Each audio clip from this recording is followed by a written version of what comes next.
In this video, I'll show you how to use Google AI Studio with JavaScript step by step in 2026. If you want to build AI-powered websites, web applications, chatbots, or automation tools using JavaScript, this guide will help you get started. First, open your web browser and go to Google AI Studio. Sign in with your Google account and create an API key if you haven't already. Copy the API key and store it in a secure location.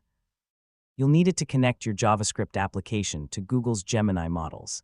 Next, open Visual Studio Code or your preferred code editor and create a new JavaScript project.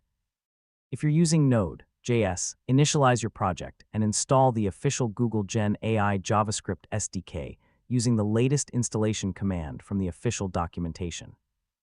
After the SDK is installed, create a new JavaScript file and import the Google Gen AI library. Configure your API key using environment variables instead of hard-coding it into your source code. This is the safest way to protect your credentials. Now select a Gemini model and write a simple prompt. Run your JavaScript application, and within a few seconds, you should receive an AI-generated response. Once the connection is working, you can generate text, create chatbots, summarize documents, write code, analyze images, and build powerful AI features into your web applications.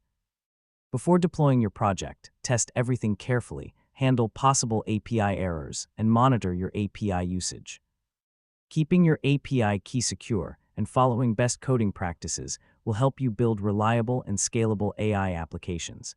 And that's how to use Google AI Studio with JavaScript in 2026.